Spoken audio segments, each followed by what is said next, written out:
Good morning. I have 9 o'clock. If you got your emails, you know how many people are on the sick list. We also have a printed copy on the banister of the bulletin today. So if you would get that and look at all those people that are on the sick list. And if you look around, we've also have a bunch traveling. So we need to keep them in mind and pray for their safety as they travel these holidays. Brother David Day, would you lead us in a prayer, please?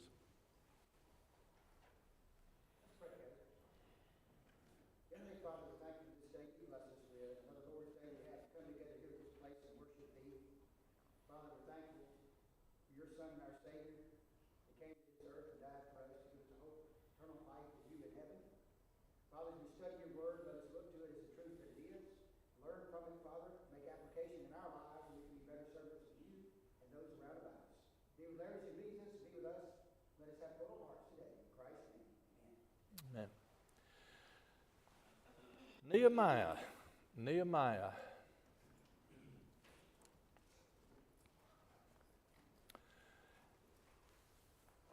If you looked at your email or the bulletin, we're supposed to be in a review today, but we had been a week behind based on how I did the book of Ezra.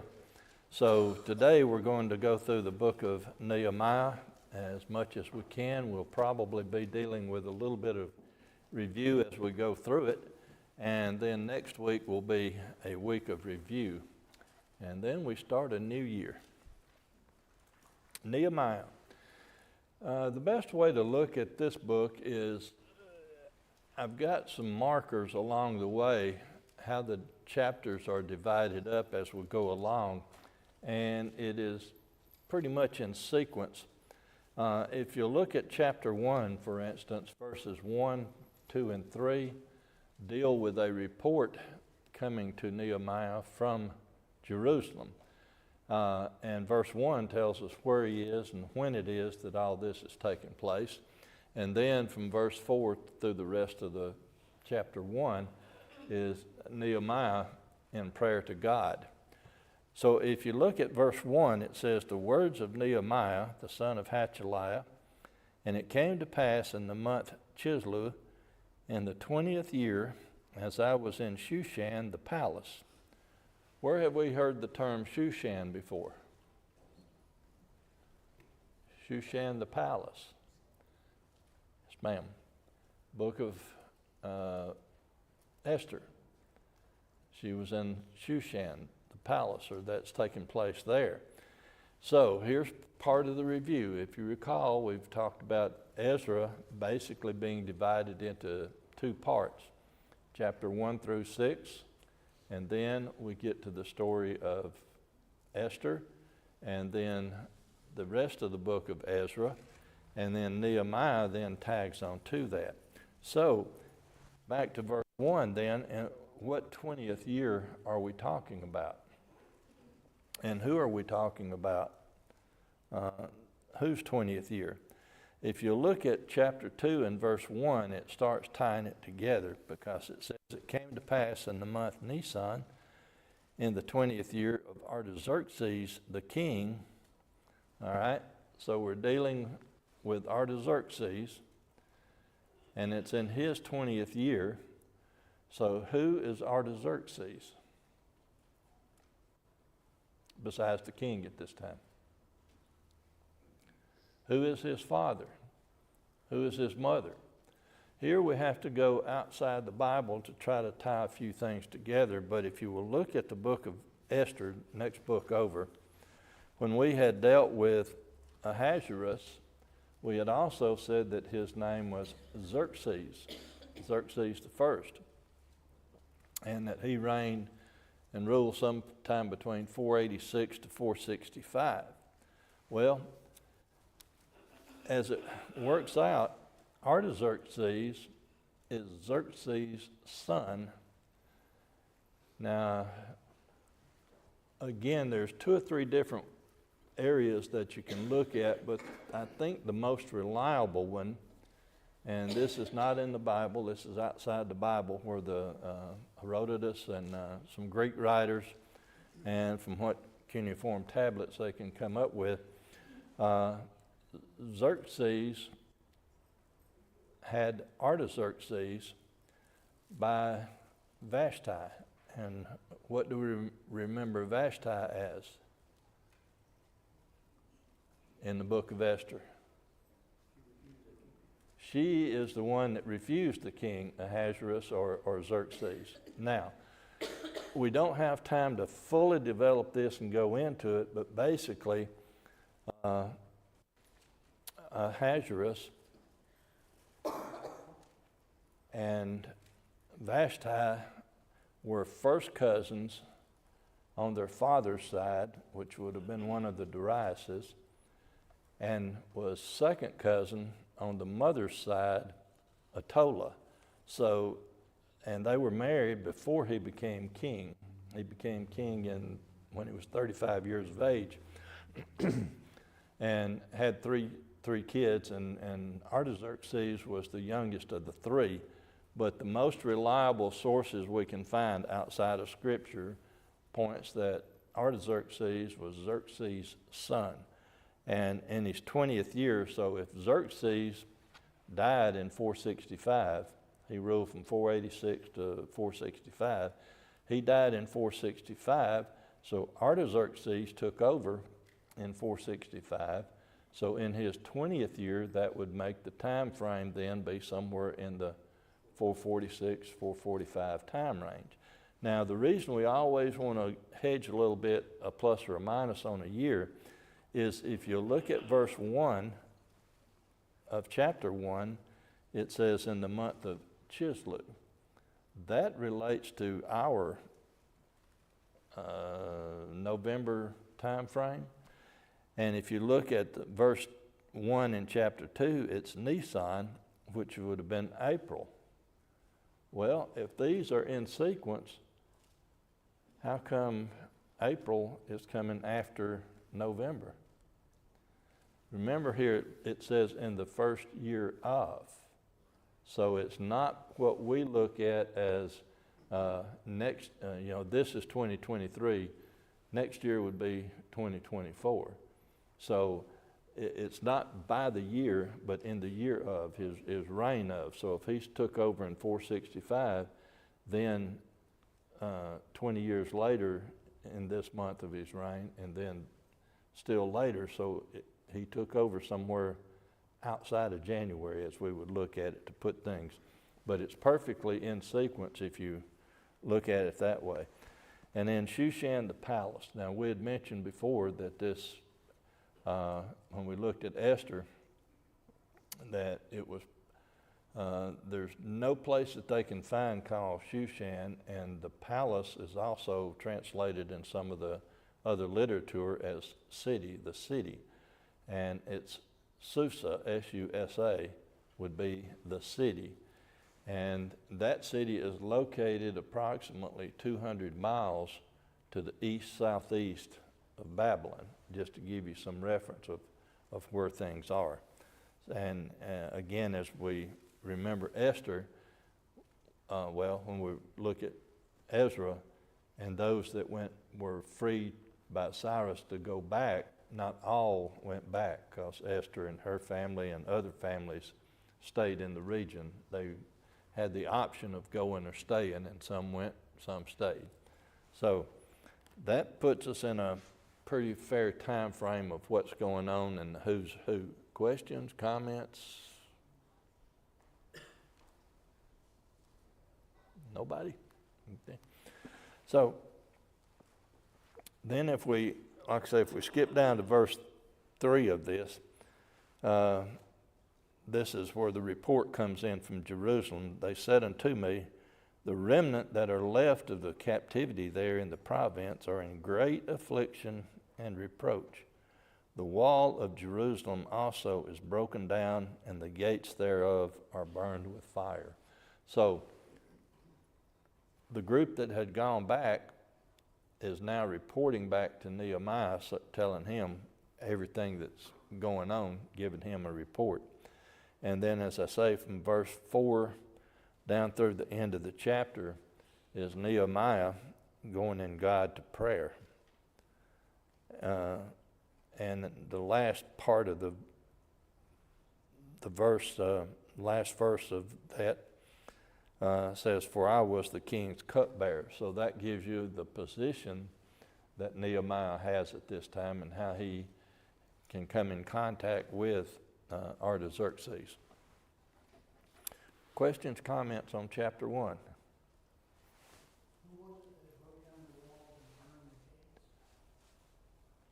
Who was it? This all took place back when Nebuchadnezzar went in his third captivity in 586 when he took all it was a 605 carrying away of Daniel and his companions, and then 597 they took another batch, and then 586 is when they completely did away with the king line. That was Zedekiah, who had ruled for 11 years, and he went into captivity. And then, so Nebuchadnezzar had taken all the goods out of the temple and torn down and burned the walls and everything, destroyed the city. And Nebuchadnezzar's captain of the army there had only taken the prosperous people and left the poor people there.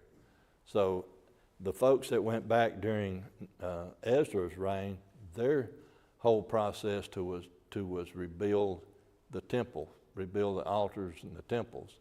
And now, all these years later, the city itself is still in ruin, and they're having to come back and rebuild the city. Any other questions, comments? Chapter 2, then, we'd started off with in what month it was, in the 20th year of Artaxerxes. And verse 2 of that says, "The king said unto me, Why is thy countenance sad?" So he had been in, first off, the verse that I said, the last verse of chapter 1 and the last sentence says that Nehemiah was the king's cupbearer. What kind of position of trust would that be? Very high. Very high, because one of their favorite ways of eliminating people back in those days was poison. So for somebody to be trusted to be the cupbearer meant that they had a lot of trust in that person, and so the king knew Nehemiah very well. And so he could see that he is sad at this point. So, "Wherefore the king said unto me, Why is thy countenance sad, seeing thou art not sick? Is this nothing else but sorrow of heart? Then I was very sore afraid, and said unto the king, Let the king live forever. Why should not my countenance be sad when the city, the place of my father's sepulchres, lieth waste, and the gates thereof are consumed with fire?" So he is telling the king why he is sad, and it is emotion, not a physical ailment here. And then the king surprises him, I guess, because the king said unto me, "For what dost thou make request?" So he said, "Okay, what's going to remedy this?" And it goes on then. Well, there's one other little thing here. So I prayed to God of heaven, and I said to the king, "If it please the king, and if thy servant have found favor in thy sight, and thou wilt send me into Judah, into the city of my father's sepulchres, that I may build." So in his prayers and all, he had talked to God, told God the problem, and now he's working with the king to try to get ready to go back. And in verse 6, it says, "The king said unto me," the queen also sitting by him. It never mentions who she is, but and you have to remember that back in those days they had multiple wives, but they would generally have a chief wife. Same way with Esther would replace Vashti as the prominent one, the chief, the queen. And according to literature outside the Bible, that was Damaspia was the queen, which that's just thrown in for free. You don't need to, it's not in the Bible. So everything is getting set up then. The king asked him, and then in verse 6, a letter, he was sending letters back to him. Verse 8, the king granted me according to the good hand of my God upon me. So he granted him position or permission to go back and all. Now, we get into something interesting also in verse 10, because it comes up with a few other people that we need to put in place and context. You've heard this name before in other in Ezra, but when Sanballat the Horonite and Tobiah the servant, the Ammonite, heard of it, it grieved them exceedingly that there was come a man to seek the welfare of the children of Israel. Now, Sanballat the Horonite, if you want to dive into the study, this area is very interesting, and I'll just sort of cruise over the top of it. But the Horonite would be from the location of Horonaim, which was in Moab.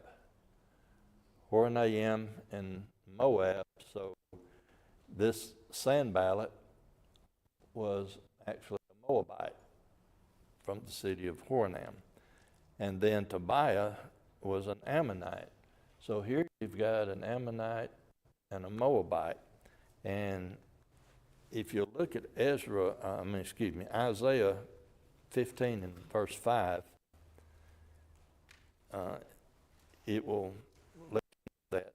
My heart shall cry for Moab, his fugitives shall flee into Zoar, an heifer of 3 years old, for by the mounting up of Luhith with weeping shall they go it up, for in the way of Horonaim they shall raise up a cry of destruction. So that puts us in place there. And then Nehemiah got to Jerusalem, was there for 3 days, and then he went and inspected the wall of the city and all. Now when we get down to verse 18 of the chapter, it says, Then I told them of the hand of my God,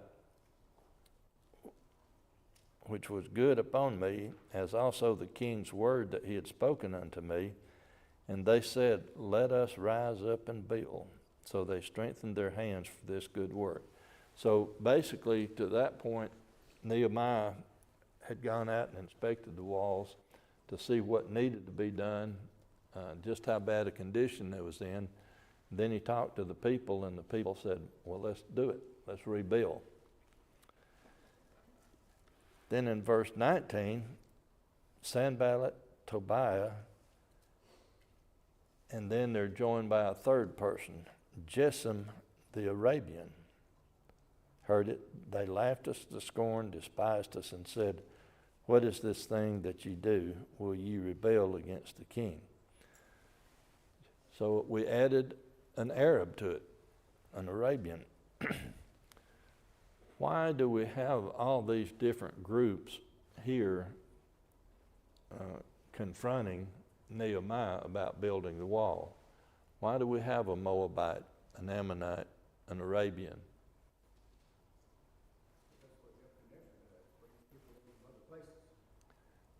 Bringing people in from other places. Isaiah 20 and Isaiah chapter 20 and verse 1.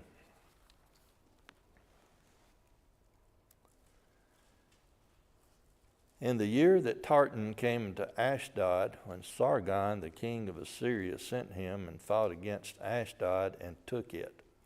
Now, this goes back into somewhere around 705 to 681, somewhere in this time frame that all of this has taken place. And if you recall your literature, Ashdod was in the area of Judah. The area that was assigned to Judah included Ashdod, but they never took it. The Philistines always fought against them, and Ashdod actually wound up to be one of the 5 areas of the Philistines during this time. So all of this is taking place, and as we've explained a couple of times, how when they came in and fought back in those days and took captives, they left other people in their place to try to minimize their structure and all, and further tear it down. So now you've got all these groups in here that are ready to step in the way and keep them from doing what they're assigned to do. Questions or comments through chapter 2? Yes, ma'am. A couple of things. One, referencing when Nehemiah is talking to the king, I always love the end of verse 4 where it says, "And I prayed to the Lord," because he obviously didn't get down in the middle of, serving the king and make a big prayer, but it was that internal prayer. Okay, here's my moment, but he still turned his heart to God before speaking to the king. But about the Ammonites and Moabites, would this also reference back to as we're trying to break up these marriages and stuff that were not supposed to be, the Moabites and the Ammonites were who they were also married to, and they're like, oh no, here comes another mover and shaker, and they're going to mess up the power we have here, because Ezra had already done this to their people. They're just right next door. Absolutely, because if you will skip over to chapter 13 of Nehemiah. Chapter 13. In this section here, chapter 13 deals with the final Reformation, and it's going back talking about how they had intermarried and all of those things. If we get to it, we'll cover it, but that's basically the general thought along the lines. There's a lot in there, but part of it has to deal with the intermarriage that goes back into the Ezra. Anything else? Why did it take Nehemiah to spur the people on to rebuild the wall? Yes, sir. And basically, we won't cover anything on chapter 3 because that does deal specifically with the rebuilding of the wall. However, when we're dealing with Sanballat here in chapter 2, if you look over at chapter 4 and verse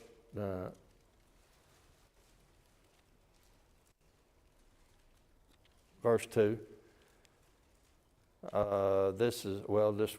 let's just look at the first 2 verses since we're over to chapter 4 now.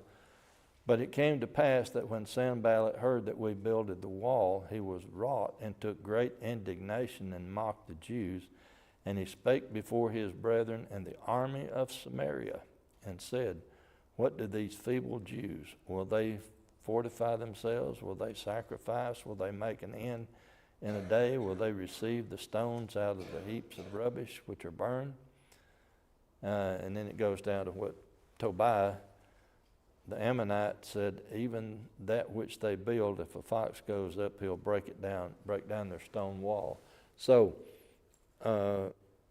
apparently, again, looking at some literature outside the Bible, Sanballat was basically the governor of the area of Samaria, which didn't exactly extend into Ashdod, but it's the way I sort of look at the land back in those days with all the fights and going on. Have you ever studied in science what an amoeba is, how it just sort of wanders around and mixes up? And the land structure there did basically the same thing from time to time. Every time there'd be a fight, they would expand or contract or stretch or move around. So a lot's going on in that area at this time. Anything else? So chapter 4 is basically broken down into 1 through 14 being Sanballat and his group being in opposition to the building of the wall. And then 15 through 23 deals with the wall, the work of the wall being resumed. If we look down at verse 14 of that, Nehemiah says, "And I looked and rose up and said unto the nobles and the rulers and the rest of the people, Be not ye afraid of them. Remember the Lord, which is great and terrible, and fight for your brethren." So they're a little bit intimidating, but Nehemiah just keeps reminding them that the Lord is on our side. Where it says, "Fight for your brethren, your sons, your daughters, your wives, your houses." Skipping down to 16, "It came to pass from that time forth that the half of my servants wrought in the work, and the other half of them held both the spears, the shields, the bows, and the habergeons, and the rulers were behind all the house of Judah." Now, so we're not left in a quandary. What is a habergeon? Pardon? Armor.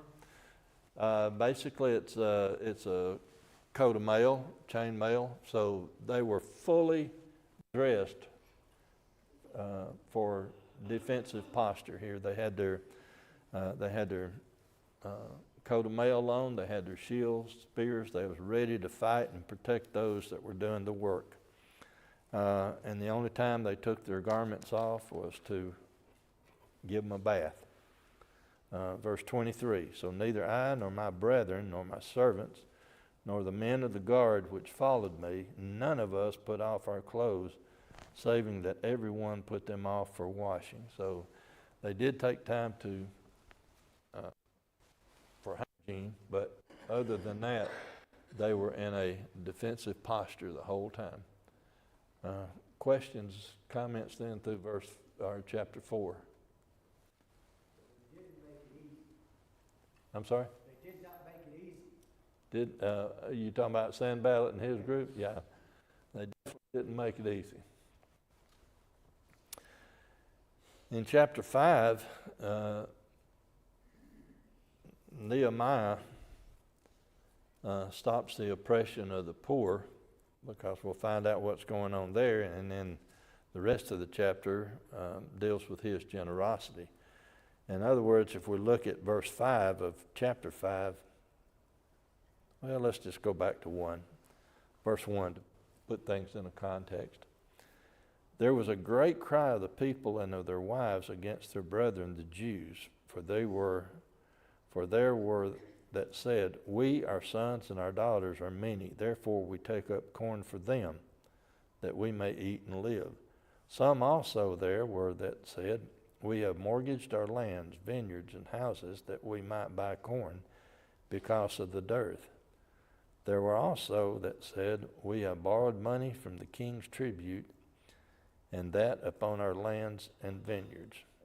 Now verse 5, "Yet now our flesh is as the flesh of our brethren, our children as their children, and lo, we bring into bondage our sons and daughters to be servants. And some of our daughters are brought unto bondage already. Neither is it in our power to redeem them, for other men have our lands and our vineyards."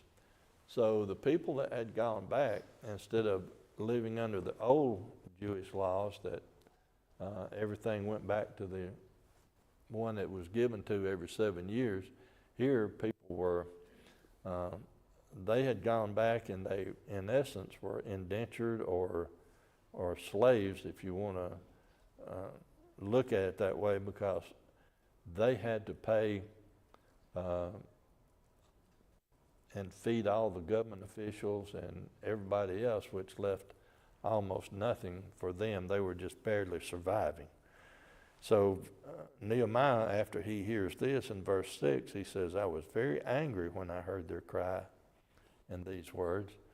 Then I consulted with myself, and I rebuked the nobles, the rulers, and said to them, Ye exact usury every one of his brother, and I set a great assembly against them.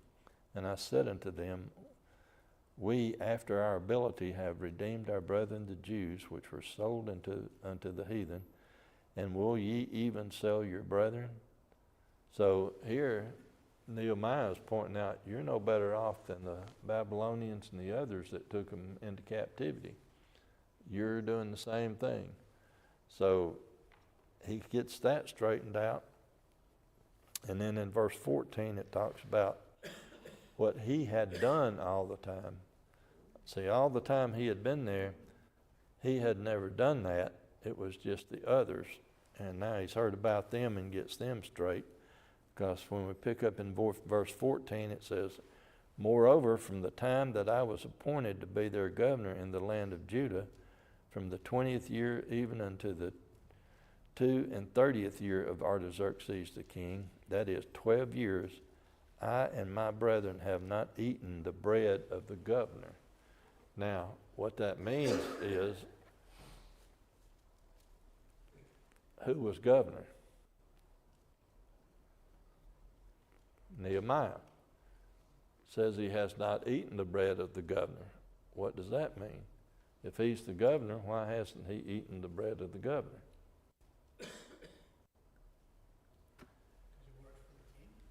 Pardon? He was not taking a salary. He was not, where all the other people, the money was going from the farmers and the peasants up. He was not taking anything. He was there on his own. He was not taking advantage of them.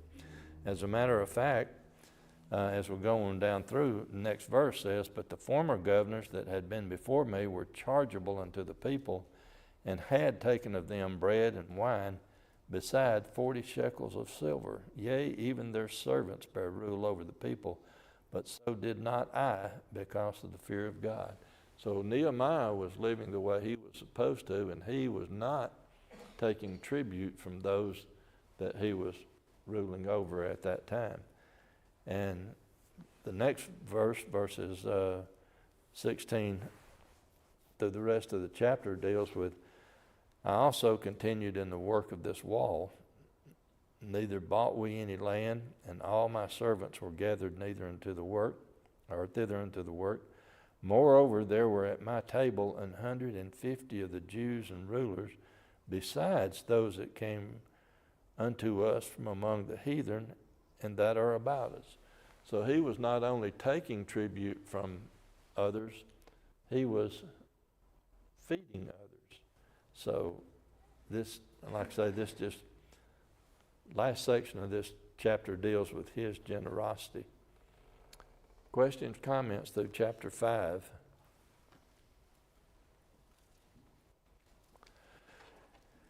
When we look at chapter 6, the first 14 verses deal with the conspiracy against Nehemiah.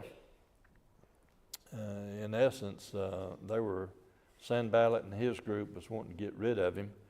If you look at verse 2 of chapter 6, Sanballat and Geshem sent unto me, saying, come, let us meet together in some one of the villages in the plain of Ono. But they thought to do me mischief. All right. Here you've got these people that are dead set against the wall being rebuilt. Now they're setting up a conspiracy to try to do in Nehemiah. Why does Nehemiah think that they're trying to do him harm when they say, well, let's meet in the plain of Ono? Doesn't that sound logical? You got to meet someplace, right? Ono is about 20 miles from Jerusalem. They're trying to distract him from working? They're trying to get him away from his support group. If they entice him to get out there by himself, now they can do away with him. And he's smart enough to see that, or well, maybe through God's help, he's smart enough to know that. And, you know, they could just as easily have said, well, we'll meet you in Jerusalem. But no, they wanted to try to entrap him and get him outside the area. Verse 4 said, they sent me 4 times after this sort, and I answered them after the same manner. Then Sanballat, his servant then sent Sanballat his servant unto me in like manner the 5th time with an open letter in his hand, which was written. And I'll let you read that letter on your own. We need to skip over to verse 8. Then I sent unto him, saying, There are no such things done as they saith, but thou feignest them out of thine own heart. In other words, they had made up a bunch of stuff against him, and he told them not so. Then when we get I've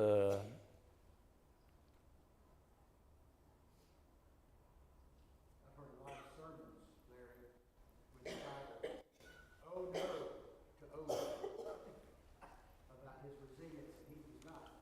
You know, a lot of times, we have a tendency as people to not use our own good judgment to get ourselves in a situation we ought not be in. that's correct. He wasn't gonna let that happen. So after he denies all this and keeps on, one of the real important verses is verse 15. So the wall was finished in the 20th and 5th day of the month of Elul in 52 days. So when Nehemiah got back, got their attention, saw what was going on, they put the wall back together in 52 days. Now, there's a lot of people, a lot of commentaries you can read, which want to take things out of context and stretch this out into years, saying that it's not possible for them to rebuild the whole wall of Jerusalem in just 52 days. Well, if they're working around the clock with guards, making sure nothing happens, and God's on their side, you have to remember that there was a wall. It was just in disrepair. The gates had been broken and some of the wall torn down, but there was a starting place. They repaired. They didn't completely build a wall around the city. So it is 100% possible that, which I believe the Bible, that they completed it in 52 days, as the Bible says. Questions, comments through verse 6 then, or through chapter 6? Larry, they had external pressure to get the wall done. And, you know, in chapter 3, it talks about how the people worked on the area that was theirs. So if all of you in this building got your portion of the wall done, and I didn't get my portion of the wall done, what did I know was the weak spot in the wall was my house, where my area by where I live. So they would have all been strongly motivated to get it done once it started coming together.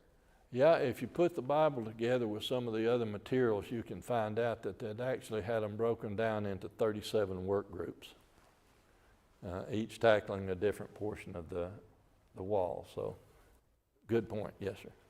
Anything else? With a mind to work. I'm sorry? With a mind to work. With a mind to work. Chapter 7, starting with verse 5 then through 65, just lists the returned exiles by group. If you want to look at verse 5, it says, And my God put into my heart to gather together the nobles, rulers, peoples, that they might be reckoned by genealogy.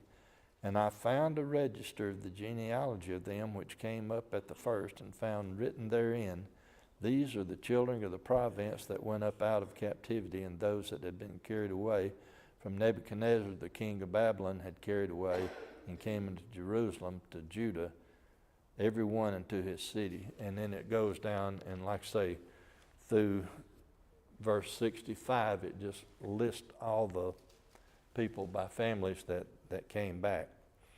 And then if you'll skip to verse 66, the whole congregation together was 42,303 score, besides their manservants, their maidservants, of whom there were 7,337, and they had 245 singing men and singing women.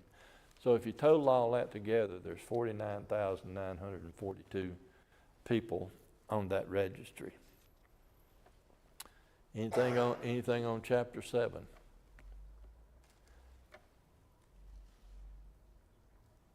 I got 5 minutes for 6 chapters, not gonna make it. Chapter 8 deals with Ezra reading the law, and we don't need to go through and read the law.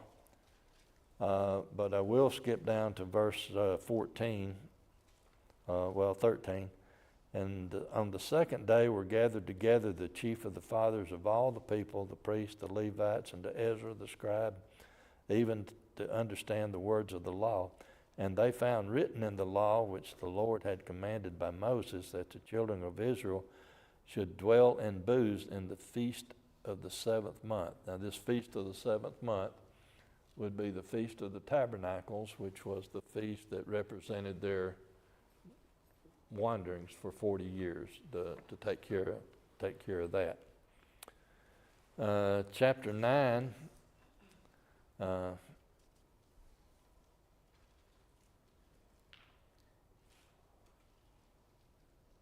again deals with the praise and confession of the priests and the Levites. If we'll go over to chapter 10, it tells of the 4 classes of people that were brought back. Verse 1, Tarshatha, which is the word for governor. So the governor was brought back. Verse 8, the priest. Verse 9, the Levites. And verse 14, the chief of the people. And then when you get down to verse 28, through the rest of it, that lists the conditions for all the rest of the people. And the rest of the people include some of the Levites and singers and Nethinims and all like that. But the reason the 4 are set apart is it lists them by name. In chapter 11, we're looking at the leaders and the rulers in Jerusalem, where the rulers of the people dwelt at Jerusalem. The rest of the people also cast lots to bring 1 of 10 to dwell in Jerusalem, the holy city, and 9 parts to dwell in other cities. And the people blessed all the men that willingly offered themselves to dwell at Jerusalem. One of the things, the reason this is here is when they'd gotten back and looked at everything, there wasn't that many people in Jerusalem. It was very sparsely populated. So they were trying to bring people in, so they would then use this method to say who would live there and who would live elsewhere. Verse 25 through 36 deals with those living in villages outside the area. Chapter 12 deals with the priests and the Levites and the dedication of the wall. And then when we got down to chapter 13, we are looking at the final reform or the duties and all. It says, on that day they read in the book of Moses in the audience of the people, and therein was found written that the Moabites and the Ammonite and the Moabite should not come into the congregation of God forever, because they met not the children of Israel with bread and with water, but hired Balaam against them, that he should curse them. Howbeit our God turned the curse into a blessing. Down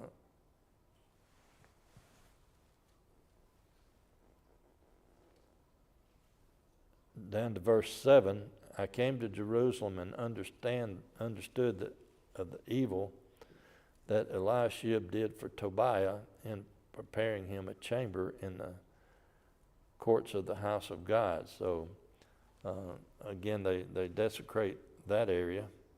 He commanded it to be cleansed.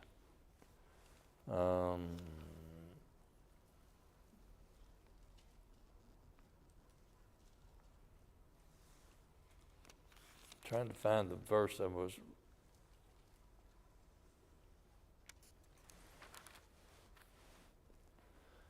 starting with verse 23, and this gets back to Sister Alyssa's comment. In those days also saw I Jews that had married wives of Ashdod, of Ammon, and of Moab. Now, where else do we know the name of Ashdod? What happened at Ashdod?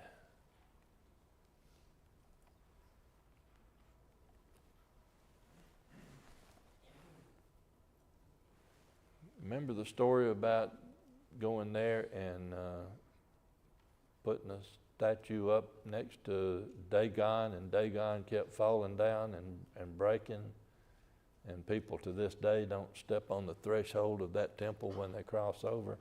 So Ashdod was the area for the temple of Dagon, one of the pagan gods. But here they had married all these people.